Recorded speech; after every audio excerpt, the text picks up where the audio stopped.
Good evening, कैसे हो आप लोग? बिल्कुल अच्छे हो गए है ना। कल की क्लास तो सबने देख रखी होगी, बिल्कुल मजा आ गया होगा। तो चलो आज की क्लास देखने के लिए बिल्कुल रेडी हो जाओ। आज हम क्या देखेंगे? रूल नंबर 4 और रूल नंबर 5 देखेंगे। देखो इसमें होता क्या है, हम स्टार्ट करते हैं रूल नंबर 4, है ना। कल की क्लास तो बिल्कुल तैयार है ना, बिल्कुल सही बात है। चलो ठीक है, आओ देखते हैं। कह रहे हैं कॉम्परेटिव डिग्री। होता क्या है कॉम्परेटिव डिग्री? जब भी हम क्या करते हैं, दो लोगों में कंपेयर करते हैं, कॉम्परेटिव डिग्री का आता है। और सुपरलेटिव डिग्री में क्या होता है, जब भी हम क्या करते हैं, बहुत सारे लोगों में कंपेयर करते हैं तो सुपरलेटिव डिग्री आता है। लेकिन यहाँ पर थोड़ी सी बारीक वाली चीज़ है। क्यों? मान लो कोई दो लोग हैं, मान लो एक है रमेश, एक है राकेश। मैं कह रहा हूँ, चलो हटाओ राकेश को, सिर्फ रमेश है। मान लो रमेश है और ये पूरी क्लास है। तो मैं अगर कहूँ कि जो रमेश है इस क्लास में से सबसे ब्रिलियंट लड़का है, तो देखो मैंने यहाँ कंपेयर कर दिया है ना। मैं यहाँ पर दो लोग की बात नहीं कर रहा हूँ कि एक रमेश है एक राकेश, मैंने पूरी क्लास की बात कर ली। कहोगे तो ये सुपरलेटिव डिग्री है ना। लेकिन आओ देखो, कह रहा हूँ कि रमेश जो है वो पूरी क्लास में से सबसे इंटेलिजेंट लड़का है, पहली बात हो गई। दूसरी बात मैं कह रहा हूँ कि रमेश जो है पूरी क्लास में सबसे इंटेलिजेंट लड़का है। देखो बात क्या हो रही है, में से और में। जब मैं बात करूंगा रमेश पूरी क्लास में से, तो मतलब रमेश को उस क्लास से मैं अलग कर दे रहा हूं। तो ये क्या हो गया? कॉम्परेटिव डिग्री हो गया। और जहां कहीं भी ऐसा होगा उसके साथ हम क्या यूज करेंगे?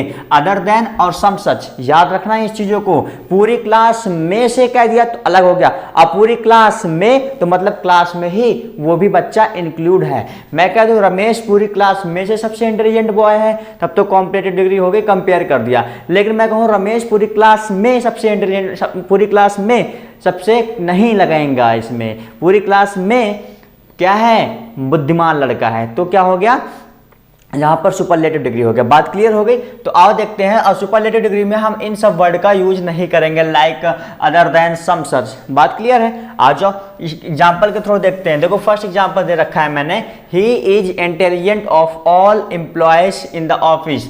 देखो मैंने क्या किया, ही is intelligent of all employees. लग तो रहा है यहाँ पर कंपेयर किया जा रहा है, लेकिन कंपेयर करने के लिए बिल्कुल सही लग रहा है, सेंटेंस में बिल्कुल सही है, ऑफ ऑल है ना, सभी में से। लेकिन यहाँ पर ये रॉन्ग है। क्यों? क्योंकि जब यहाँ पर कॉम्परेटिव डिग्री है, यानी कंपेयर कर रहे हैं कि है ना, एक बच्चे की कंपेयर कर रहे हैं क्लास से, तो यहाँ पर हमें इन टर्म का यूज करना है। यहाँ पर कहीं पर भी इन टर्म का यूज नहीं किया गया है, इसलिए ये सेंटेंस क्या है? रॉन्ग है। अगला देखो, he is intelligent than any other employees in the office, है ना। अब यहाँ पर देखो any other, than any other का यूज किया गया है, इसलिए ये क्या हो गया? एक कॉम्परेटिव डिग्री हो गया। बात समझ में आई? कॉम्परेटिव डिग्री हो गया। मैं कह रहा हूं जब भी कॉम्परेटिव डिग्री का यूज किया जाएगा, जब भी कॉम्परेटिव डिग्री वाला सेंटेंस होगा, उसमें हम अदर देन या सम सच का यूज करेंगे। तो यहां पर देखो देन एनी अदर का यूज किया गया है, ठीक है।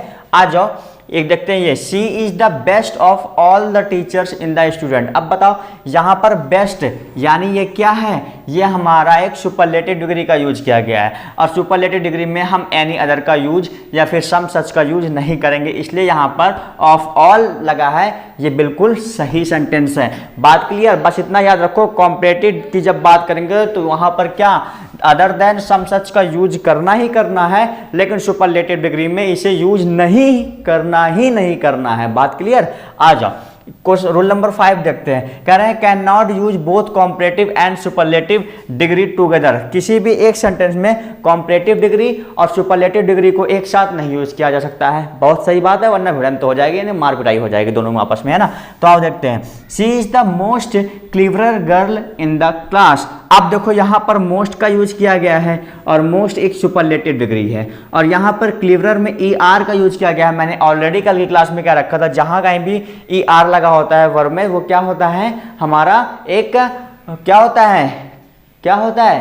हाँ बोलो तो सही, मैं स्पीड में चल रहा हूँ, तुम नहीं समझ में आ रहा है क्या होता है? कॉम्परेटिव डिग्री होता है। बिल्कुल सही बात है। किसने बोला? हाँ आपने बोला। तो यहाँ कहीं भी ई आर लगा होता है वो कॉम्परेटिव डिग्री होता है। तो यहाँ देखो सुपरलेटिव डिग्री, कॉम्परेटिव डिग्री, खच्चा, ये हो गया गलत, नहीं सही है। आगे देखो, she is the cleverest girl in the class. यहाँ पर देखो ई एस टी क्लीवरेस्ट लगा हुआ है। जिस किसी भी लास्ट में अगर ई एस टी लगा होता है तो वो मोस्टली ऐसा होता है कि वो सुपरलेटिव डिग्री होता है ना। और यहाँ पर भी देखो क्लीवरेस्ट सिर्फ एक ही डिग्री का यूज किया गया है इस सेंटेंस में, कहीं पर भी कॉम्परेटिव डिग्री नहीं लगा हुआ है, तो ये भी क्या है? सही है। अगला देखो, she is the cleverer girl than any other student in the class. देखो क्लीवरर ER लगा हुआ है और क्या है, देन एनी अदर लगा हुआ है। मैंने कहा था कॉम्पिटेटिव डिग्री होगा तो उसमें any other than any other some such का यूज किया जाएगा, तो किया गया है, इसलिए ये सेंटेंस बिल्कुल सही है। मजा आ गया। देखो छोटा सा कॉन्सेप्ट था, इतनी आसानी से हमने इसे पढ़ रखा है ना, कोई दिक्कत नहीं होगा। देखो सुन लो, सीधी सी बात है, आज क्या करना है, दो एग्जाम्पल सबको कमेंट सेक्शन में लिखना है, बस लिखना है, इतना जाने रहो। अब मैं कह चुका बहुत, लेकिन अब से आपने लिखना है दो सेंटेंस इस टॉपिक पे, है ना, 2 सेंटेंस इस पे, 2 सेंटेंस इस पे, मात्र 4 सेंटेंस लिखने को कह रहा हूं। इसीलिए आज मैं ज्यादा टॉपिक नहीं डिस्कस कर रहा हूं। मेरी कोई भी वीडियो आधे घंटे से नीचे नहीं होती है, लेकिन आज की वीडियो मेरी, अब मैं धीरे धीरे अपनी वीडियोस की लिमिट को कम कर रहा हूं। क्यों? क्योंकि मैं चाहता हूं कि हमारा इंटरेक्शन फटाफट जल्दी हो। अरे इसीलिए मैं क्या कर रहा हूं, और ही अट्रैक्टिव तरीके से पढ़ाने की कोशिश कर रहा हूं। चलो इसी के साथ बाय बाय, टेक केयर, ध्यान रखना, ठीक है, बाय।